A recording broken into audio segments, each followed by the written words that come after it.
Hey, how you doing? Good afternoon. Welcome to another time here. Welcome to another time on the book club. Thanks for coming. Thanks for making that time with me. As what I gotta do on Sunday afternoons, 2 p.m. West African time. I gotta do the book club, and what we do is read through a book and learn life through the book and you know, readjust our way, wash our feet, and get whole the whole thing about what life is and learn to do life better, reevaluate what we've done so far, and learn from it and keep on doing.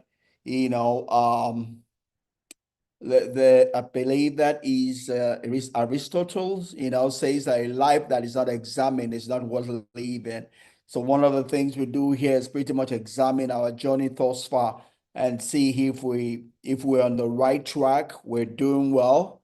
We'll pick the lessons learned, the best practice, and learn how to do life better so that our life is on a progressive stands, of increase or betterment of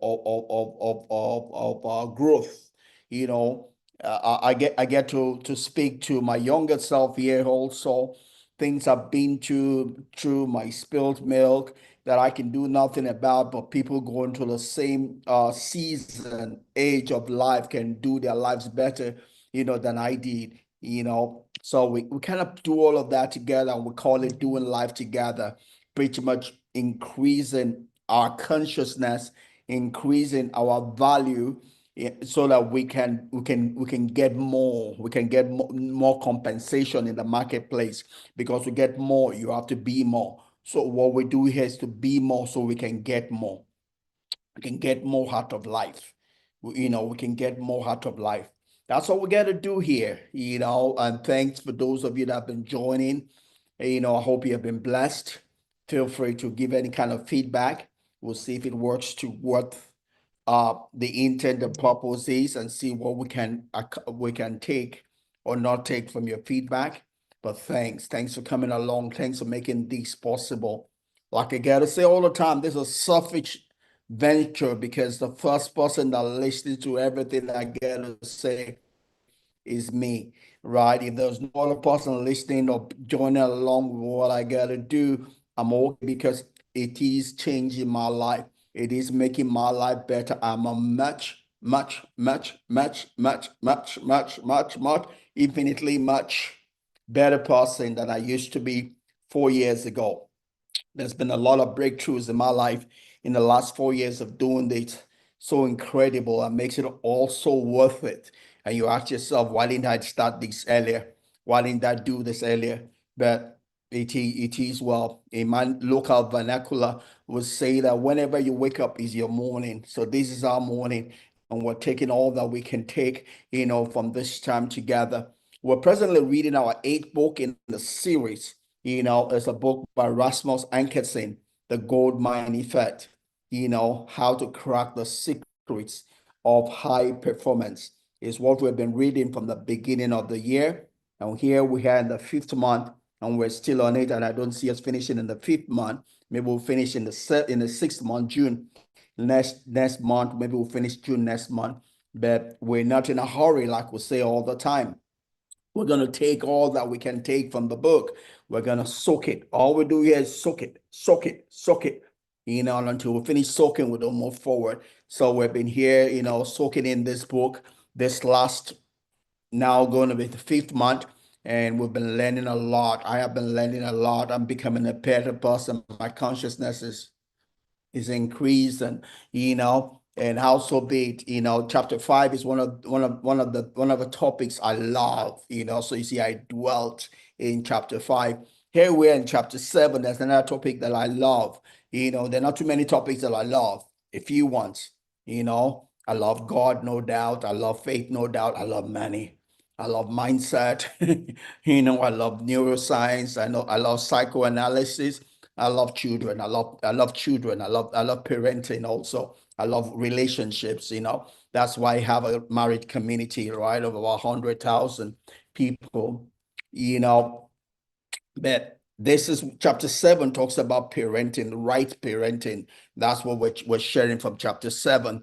Last Sunday, we had our first go at it, and I loved it. I love it, love it, love it, love it, love it, love it. I can't wait to get into today's session as we continue in that wise, you know. So we're gonna do a second take in on parenting today. I don't see us finishing today, right? So we're gonna continue next week from wherever we finish today. But let's take it. So, like I do all the time, I'm going to bring up my slide and we're going to take as much of it that we can take. So, welcome to another time here. Let me bring up my slide here and we would have a systematic, time through this like we normally do. All right. I am not seeing our slide open. I guess I didn't close it. So, not sure why it didn't come up. So, let me do that again. All right. I found it. All righty. So here we have a slide. This was where we ended last week, talking about the result of high parenting. And the result of high parenting just simply includes higher dreams for our children having something better and higher than wherever our life is, right? There's no use for the next generation to be lower than us. They need to be higher than us. In Greek mythology and in ancient Greek, they understood that whatever the next generation would be was going to be a function of what they did with that generation. They did not leave things to chance. So when women were pregnant, they leave beautiful pictures, statue, environment around the pregnant woman because they understood that whatsoever affects that woman affects the child. Whatsoever that woman is seen, that child is seen. And because that child is in the time of forming, that child will tend to form according to the picture, the spirit of the picture that the mother is seeing. So they were careful about the environment, the environment and the impulse and the stimuli that the pregnant women were around because they felt that it was their responsibility to shape the next generation, right? There's also wisdom that is still very much valid today, just that is not as in most of us as it should be, right? It is scriptural. The Bible says, train that child, train that child, train your child, train your child in the way he ought to go. Ought. What is that ought? You have to decide that ought. You have to have a vision, a dream for your child. And that dream needs to be better than you have seen of life, not out of regret. See, a lot of people live our lives, want to live our lives to our children because of the regrets we have out of life. We want them to believe our life. No, that's asking less of them. No, they can't relive your life. You have lived your life. They have to live their own life. What you need to do is give them your lessons learned, your best practice, what you could have done better, but don't force it on them, as it were, right?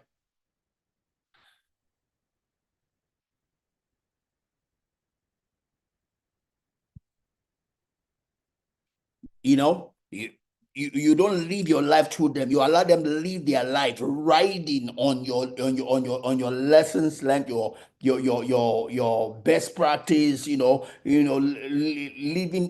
with a higher consciousness than you did.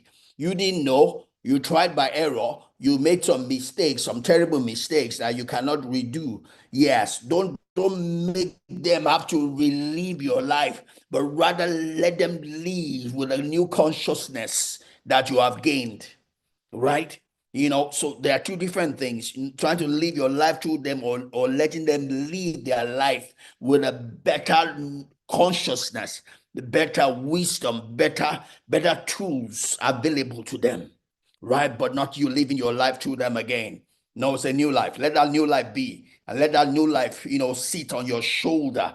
and see further, go further than you have ever gone, right? That is one of the results of right parenting. That when we parent our children are right, they will do better than us. It will be a higher, better civilization. They will not be retrogressive. They will be progressive, right? The other thing we gain when we do right parenting is that we have a higher regard for our children. We'll think of them as better. We don't think of them as less. We'll think of them as better, right? Not less. We see them in a higher light. We don't underrate them. We think of them rightly according to the grace that is upon their life. We don't overestimate it, we don't underestimate it, but we think of them according to the grace, the strength that they have, right? We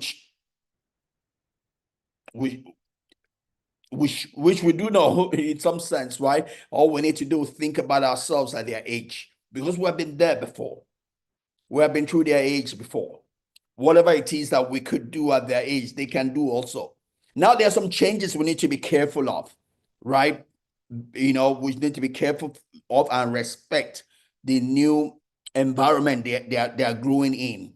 They're not growing in the same environment that we grew in, right? They're growing in a new environment, and we must respect the reality, the realities around our children, and not force feed them into the reality where we grew up, right? We do this, we do right parenting with good sense, not stupidly, right? When I grew up, we lived in a face you or face me, kind of arrangement house where it was where we shared things with our neighbors, right? We didn't have that exclusivity of dwelling, as it were. So we didn't have a choice but to interact with one another. I could go play football, without my parents knowing specifically where I went to, you know, but that's different from our children, because of what where how we have growth in status of life. We live in exclusive estates. We live in exclusive dwellings that the children can do without having to have interaction with any other person, right? So we need to be careful of that and help them overcome the limitations we have created by reason of our status in life, right? It should not be an excuse. We should use it and cover for the lapse in their life. That we have brought about them to them anyway, because don't forget, they're still going to face the real life. It doesn't matter your status in life. One day they're going to step into that world and they'll be competing with children that did not have the same kind of status that you have. You'll be competing with children that did not have the same kind of protection, that they have. And they need to win when they meet with people from those other places. They need to win. It is our job to prepare them to win. They cannot be less because of the excuse of our status in their life. We need to compensate for what they don't get by reason of our status in life.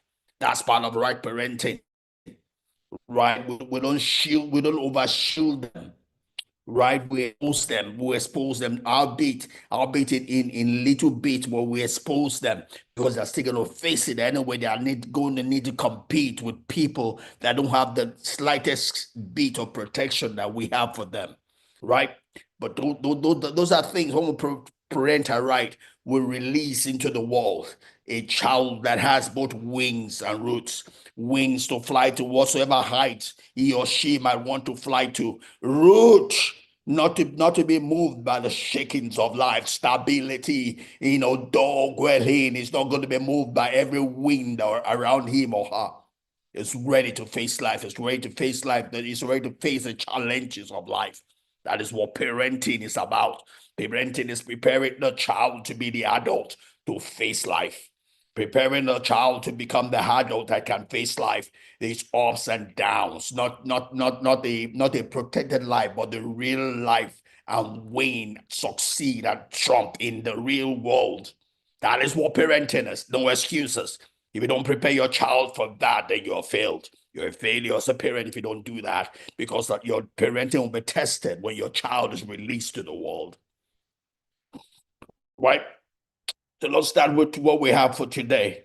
You know, it says there's every indication that the training that you do consciously or subconsciously from between the ages about 3 to 12, the trainings that you do, whether you're doing it consciously or subconsciously, right?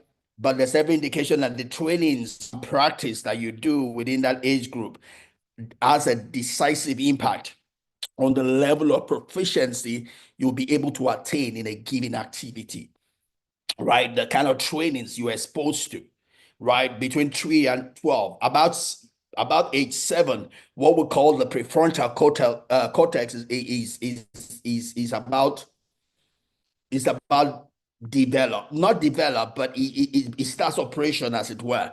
About that age, you start finding children start asking a lot of questions, right? 5 to 7, thereabout. You know, in the kind of answers they get can can can can can damage, dent, or hurt the kind of person they'll become.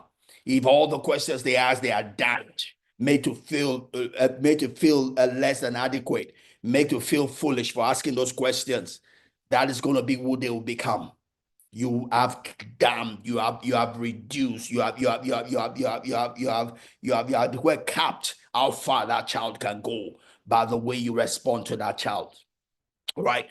But if the answers you give to that child helps that child to open his or her mind to learning, to growth, then becomes the kind of child that you're going to raise. Don't forget the word education is a word taken from the Greek word, which means to draw from within, to draw from within, to draw from within. So as the child is growing and is asking questions, as we give the right response, able to draw more from within, is able to draw more from within, is able to draw more from what God has endowed that child with. Yes, that child has big cloudings of foolishness, but the way we help that child to find his or her way, in the midst of the foolishness, to find a path of wisdom in the midst of the foolishness, is the way we answer their questions, is the way we introduce them to life, not by telling lies, but by helping them to think,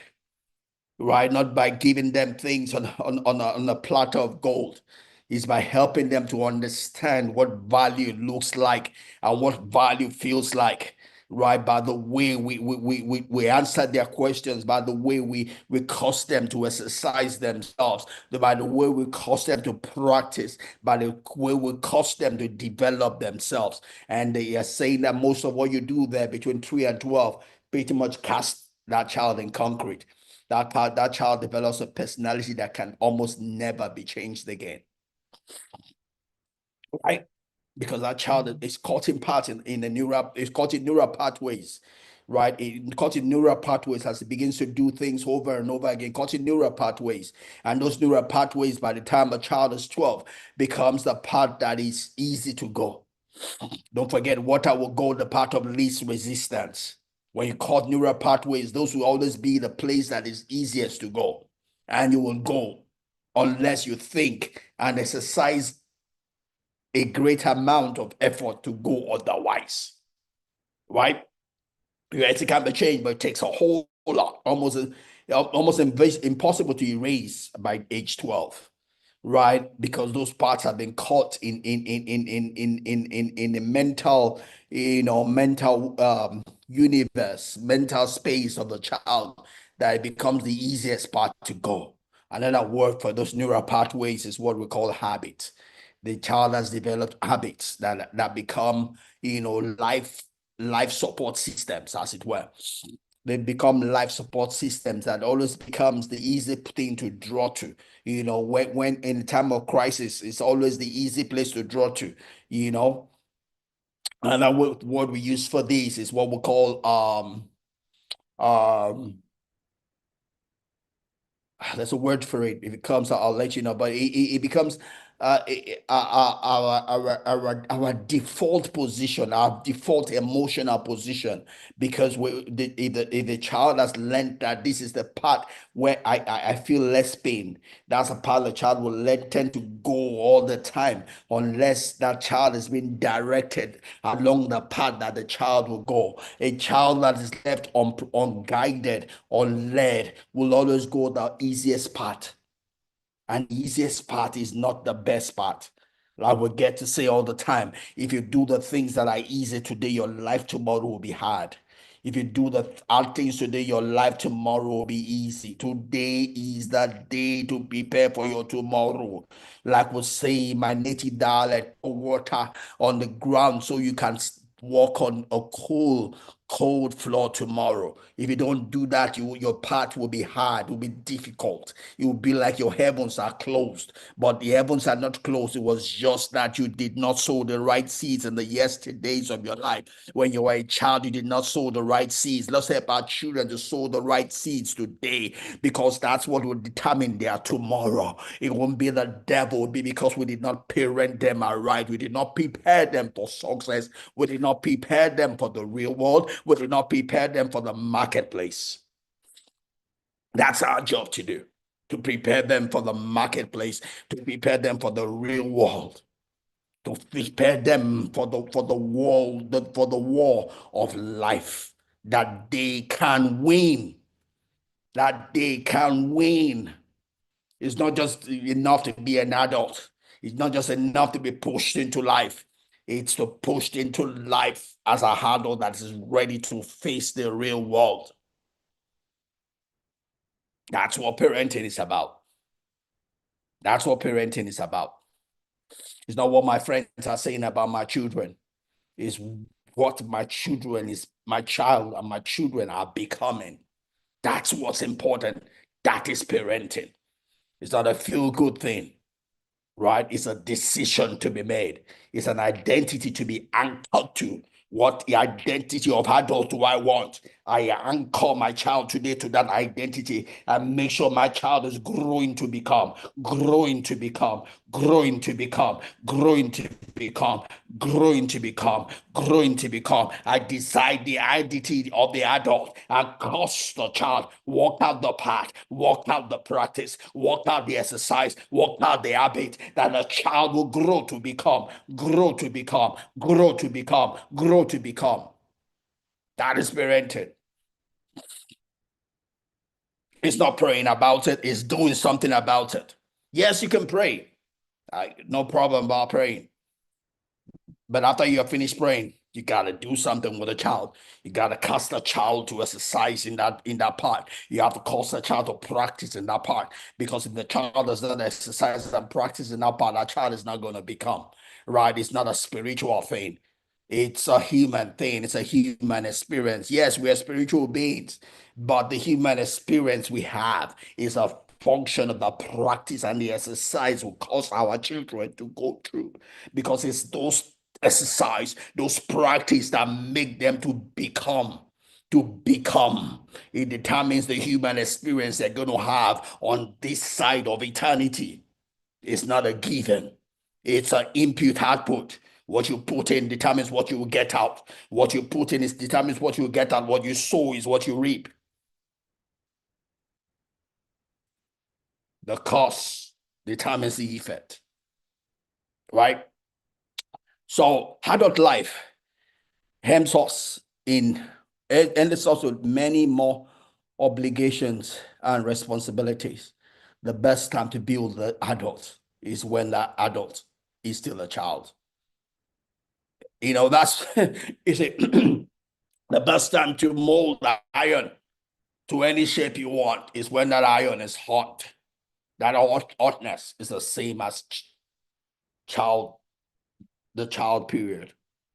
How childy, not childish, how childy a child is determines your ability to form that child.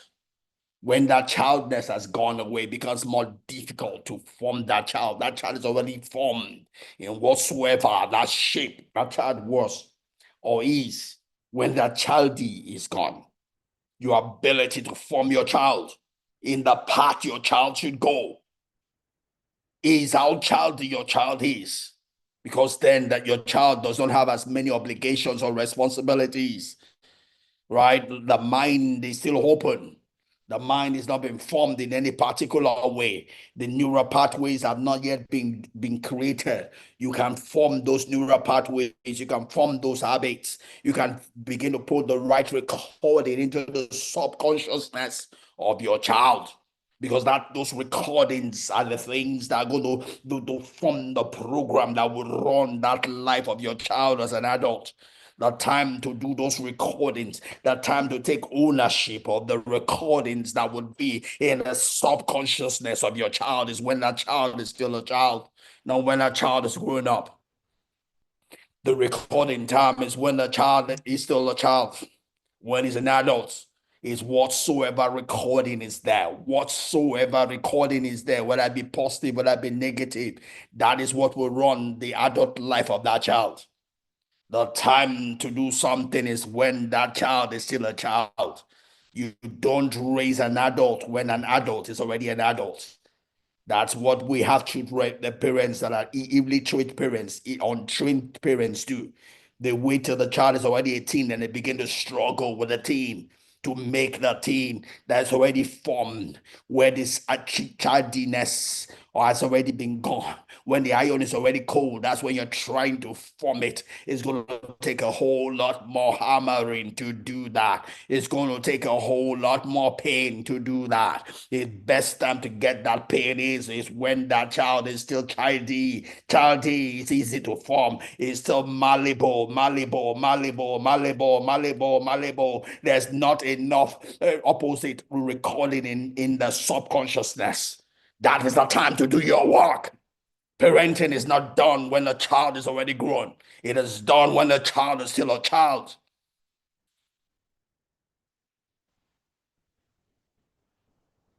And here we're looking at that is best done between the age 3 to 12. Yes, we're still going to do a bit of parenting. You know, it's a different parenting in the teenage, right? 3 to 12, you're probably forcing things on your child. They begin to struggle for independency in their teen age. They're already losing that childiness, that ability to be malleable. It's already going in their teenage, right? You have probably already lost them if you didn't do anything before they became teen. All hope is not lost, no doubt. But then you can't train them, you can't change them the same way you could have done before they became a teen. The parenting as a teen is different from parenting before the preteen, because that childiness is already going, right? You can walk on them before 12, before they become a teen. When they become a teen, you have to walk with them. You can't walk on them. You have already missed the opportunity. You are the next possible opportunity, but that opportunity requires you walking with them, not just on them. They're already gaining independency. Yes, you can still catch up. Not too late, but you have to be strategic about it, because you're walking against their psyche.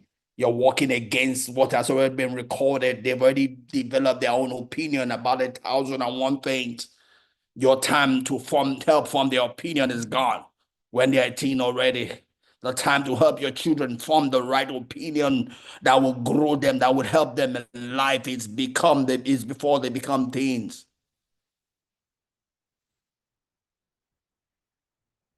I'm not here to make you feel bad. Why? I was just as bad or worse than you, right? Or my children are now young adults. I'm teaching here about things, both the things I did, the things I did not do, the things I was good at, and the things I was not too good at. I was not a perfect parent. I am still not a perfect parent. I'm learning. I'm learning to parent young adults right now, because all my children are young adults, right? You have to be strategic about it. We have been given these children to raise. We have been given these children to raise, not to own. The problem is that we struggle between owning and raising. We don't own children. We have been given to raise, not to own.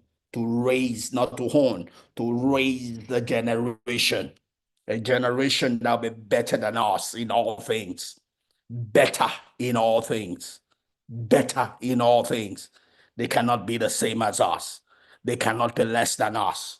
They must be better than us in all things, whether it be culture, whether it be respect, whether it be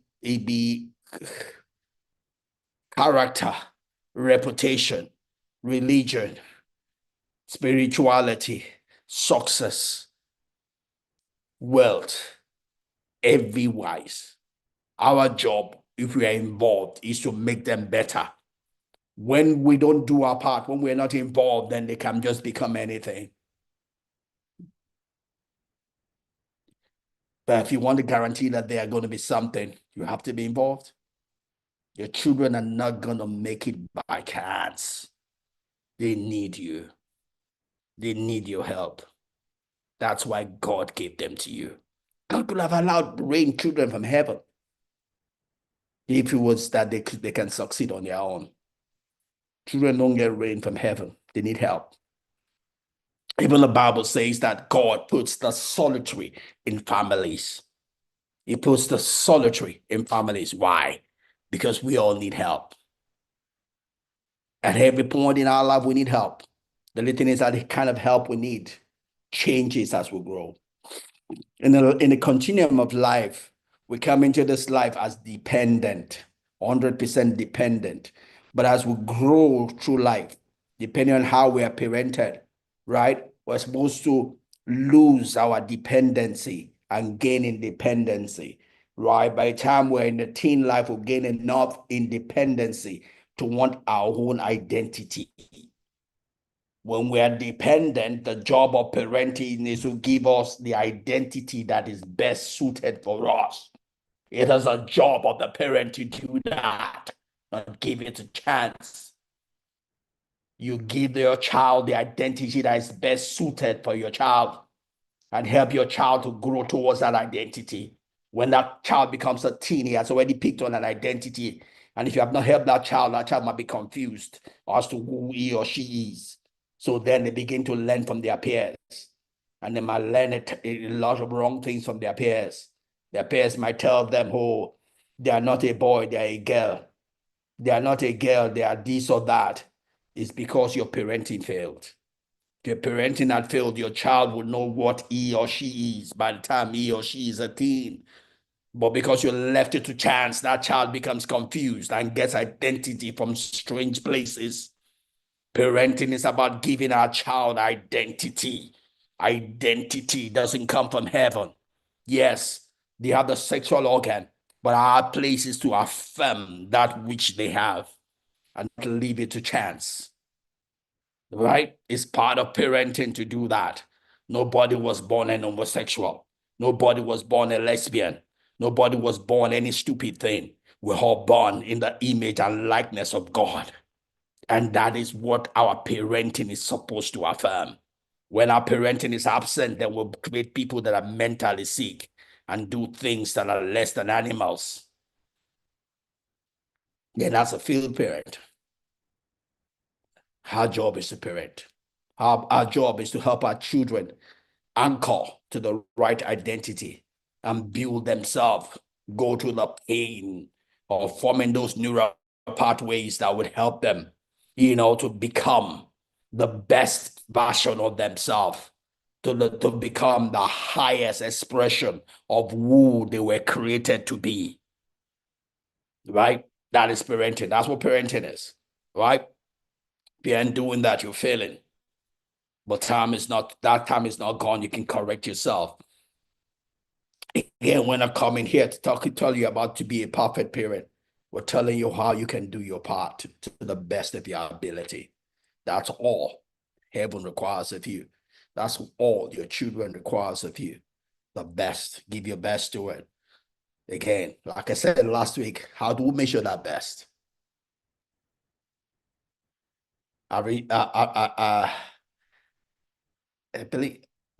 I read also that said it said um on What's the word for it? I'm gonna paraphrase it. And an examined life is not worth living. We need to examine that best also.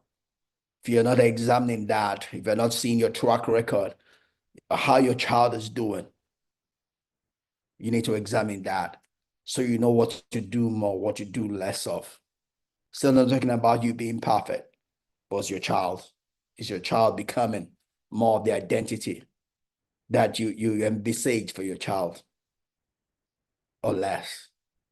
You can examine yourself, score yourself, and see where you need to do more or do less to catch up with whatever you need to do. Right? So we need to do that because when we become adults, we have obligations and responsibilities that seem to interfere with our growth. The best time to master any particular part, any particular identity, any particular gifting, talent, uh, area where we want to shine is as we're children, where we don't have distractions, right? So childhood is the period during which we have the most time at our disposal to develop and practice. Whatsoever area it is that you want to develop and practice, the best time is as a child. I became a maths genius as a child because I could do all those practice my mama gave me. I had all the time to read. Not today, I have to pay bills. I'll think about paying school fees. I'll think about paying uh property tax here and there, pay salaries, all of that. I didn't have all of those to distract me when I was growing up. I could work maths. For you, what is it? I had the opportunity of learning how to play the guitar, but adult issues, I wasn't able to. I had the opportunity of learning how to play the or the tenor saxophone. Adult issues, I wasn't able to. What if I'd been put to that at a much younger age where I didn't have distractions? I'd probably be a star today. That's what we can do for our children, right? We can help them use their youth, help them use their youth, their dependency period. Well. That time is gonna go anyhow. They're gonna become adults, they're gonna become things. Question is when they become things, what report card will they have of what they did with all that free time? What is it that they mastered? What is it that they mastered other than watching TV, other than playing computer games, other than being on social media? Is there anything you're making your child to master? Is there anything you're making your child to master? Is there anything you can give a report card? This is how my child used all the free time, and my child is good in this area. My child has grabbed something which she or he can use to differentiate him or herself. That's our job as parents, not the job of the children, because foolishness abounds in their heart. They want to stay on social media all the time. They want to play games. They want to go sleep over all of that. It's our job to bring the discipline. The Bible says that where there's no vision, the people perish. They waste their life because they have no constraint, they have no discipline, they have no parenting in their life. If you have a vision for your child, then you can bring the discipline that will bring about the vision. You bring about the discipline that will bring about the vision. The reason why you don't have the discipline is because you have no vision for your child. If you have a vision for your child, you will bring about the discipline that will walk the vision. Your parenting is lacking because you have no vision. You have to have a vision for your child.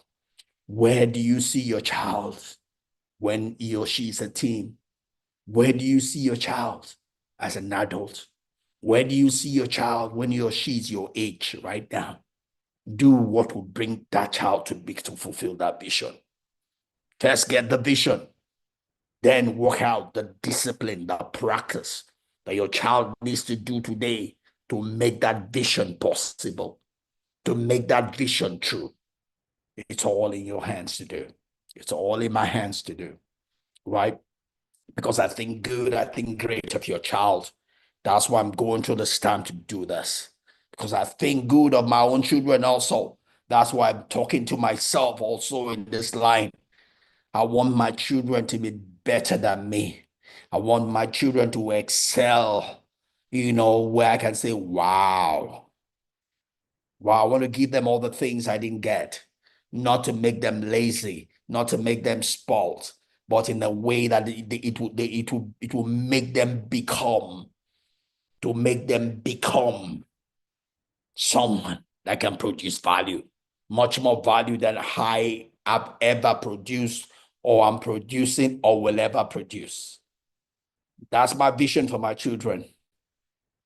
And that determines my parenting. What is your vision for your children? How is it determining your parenting?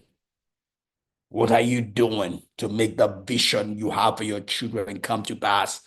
It's not enough to want them to be something. You got to do the work.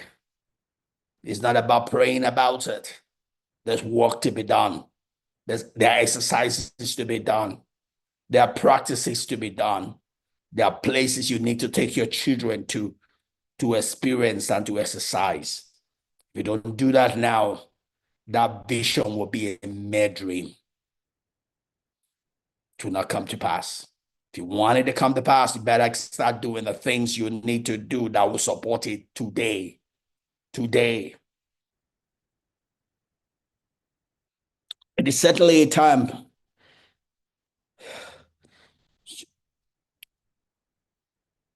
The children's childish age, dependency age is certainly a time, right? Children time is certainly a time to be enjoyed, but it's also an ideal training period. It's an ideal training period, the best training period, the time when your children can still be formed because they are still hot.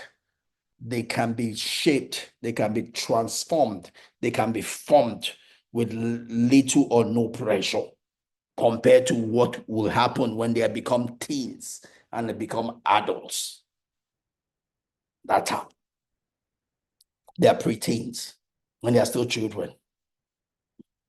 Teens, young adult, there are things you must do at each age, each season of life of your children. If you miss those seasons, they become difficult, more difficult to do in another season.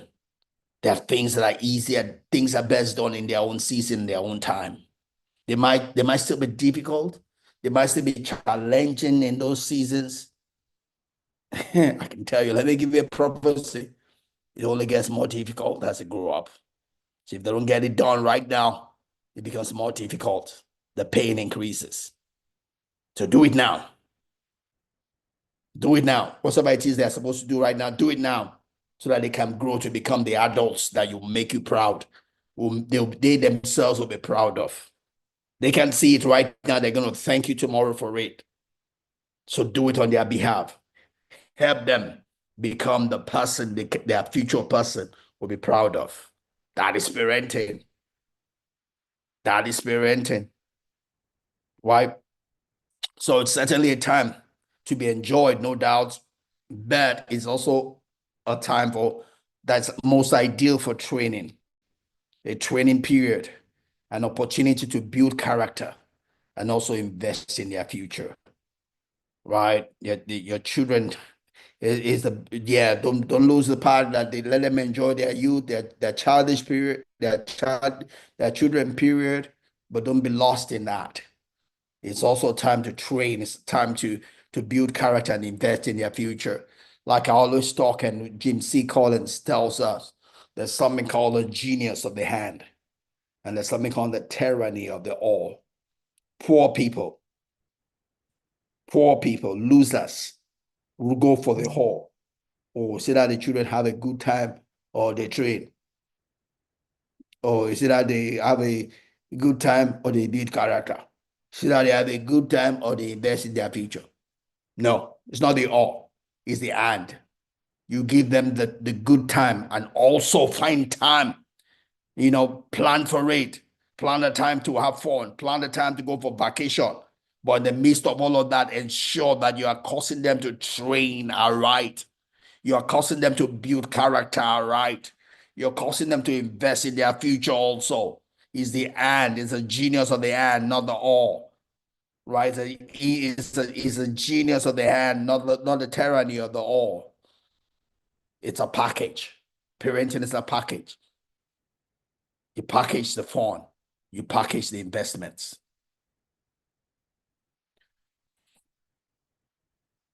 All right. If children are to become really good, they must train in a awful lot, right? So if they're really going to be good at anything, it's not just a one-time training. They need to train to gain mastery. Mastery is not doing 1,000 things one time. Mastery is doing the same thing 1,000 times. Mastery comes from repetition. So whatsoever it is you want them to gain mastery at, you have to create time for them to train, practice,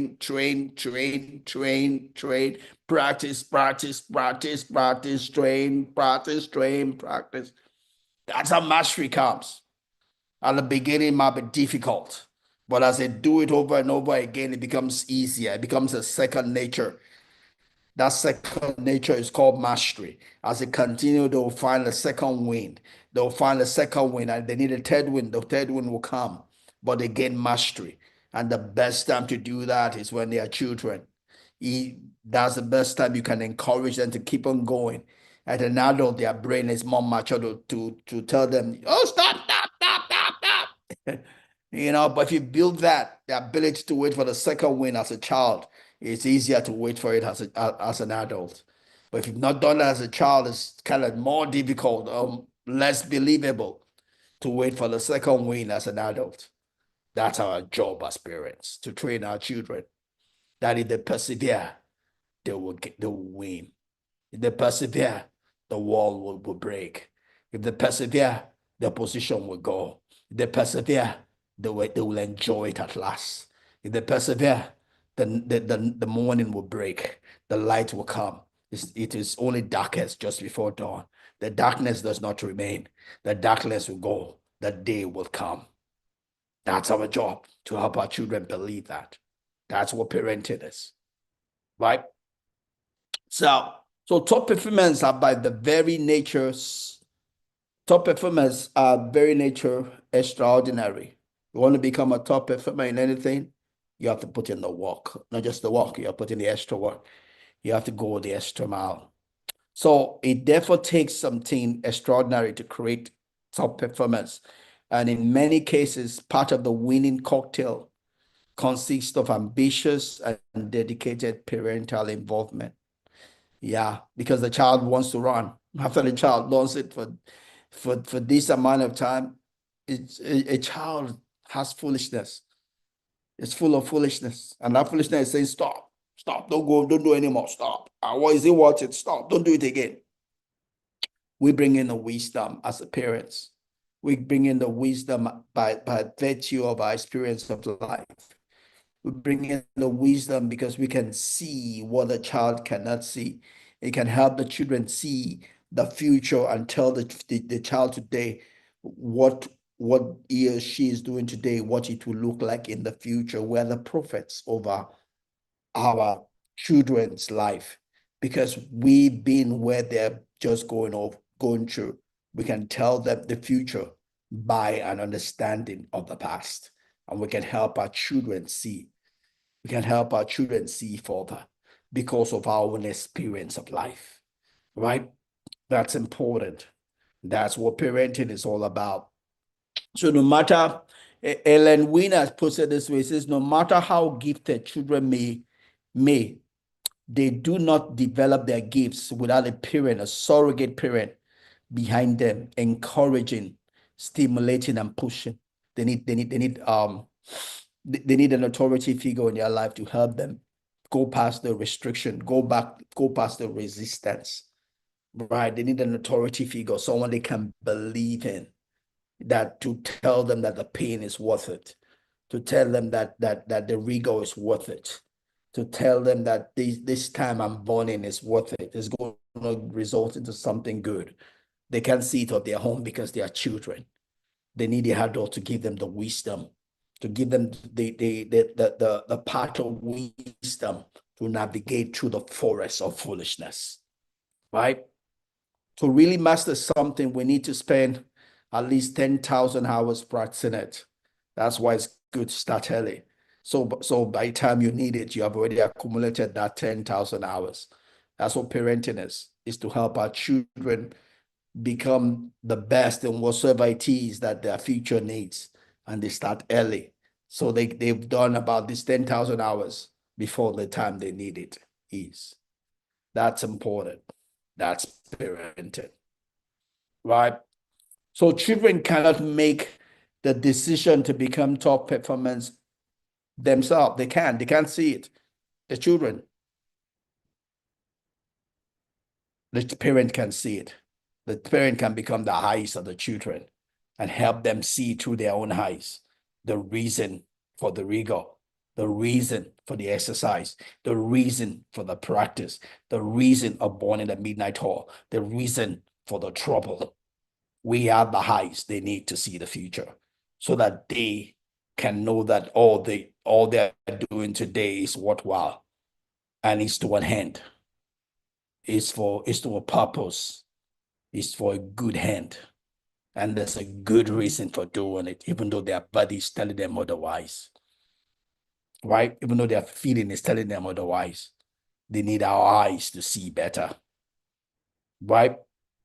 So many children come to enjoy the activities their parents choose for them because of the satisfaction inherent in mastering them. But they have to burn their hours to get to mastery. When you get to mastery and you're being good at it, you get to enjoy it. But they need parents, they need authority figures in their life to help them pass through the wilderness of foolishness, pass through or go against the resistance of life, right? So you learn to love what you do. You learn to love what you do. You don't necessarily love what you do at the beginning, but as you do it, as you see the reason for doing it, as you see the benefit that it gives to you, you learn to love it. I get to exercise here 3 times a week. It's not necessarily fun of its own, but because I know the benefits, I make it fun. Because as I do it, I've made it a part of me and I trick my brain to think that I'm having fun because I need it, because I see the benefit of it. That's what we do for our children. Help them to see fun in what they do until they feel the fun themselves. Because once you're good at something, there's a pride, there's a self-esteem that comes from doing it. There's a joy that comes in being good at what you do, right? But before they get there, they need us to push them. That's what we're talking about when we say pushing your kid. It's pushing them, past the resistance, pushing them past the foolishness to get to the promised land. Not leave them like the Israelites were, they didn't have anyone to help them, as it were, from a physical standpoint, pass through, see beyond the wilderness, or because they were already adults, they were not children, so they were not going to listen to Moses, who was like a father to them, but they were already casting concrete, they were already made, they were already adults. Hard places to do this for our children before they become hard at it, like the Israelites were. Help them before their hearts become hardened in sin. Help them, to have a vision of a promised land. Help them to have another spirit like Joshua and Caleb had, so that they can enter into the promised land, know that God is invested in their interest. And even though it might be painful right now, it's for a purpose, it's for a hand, and it's okay to pay the price now so that they can see, they can lay hold of the joy that's at the end of the journey. All right. So I'm not sure. Do we take one more slide before we shut this down? So I'm gonna close here because we're at about the hour mark. There's an old Chinese saying that prosperity can never last for 3 generations. It's not just a Chinese saying, it's a saying everywhere in the world because the next generation is dependent on the generation before it. We produce the generation we deserve. Each generation produces the next generation it deserves. If we take responsibility for it, we'll create a generation that's better than us. If we leave it to chance, we'll create a generation that is either the same as us or worse than us. It's up to us. Parenting involves us. Parenting needs us. Parenting is not passive. Parenting is an active verb. Active verb. We have to participate in it for it to be done rightly. Right? Nothing is fun until you're good at it. We need to help our children see that as we raise them up and we help them develop the right character, personality, perfect their giftings, their talent, and schoolwork, you know. So to get good at anything, you have to work. And children on their own never want to work, which is why it is crucial to override their preference, right? Their preference. They don't know anything as a child. It doesn't come from heaven. The only thing that probably comes from the child is foolishness. It's the job of the parent to help the child through the wilderness of foolishness to get to the promised land.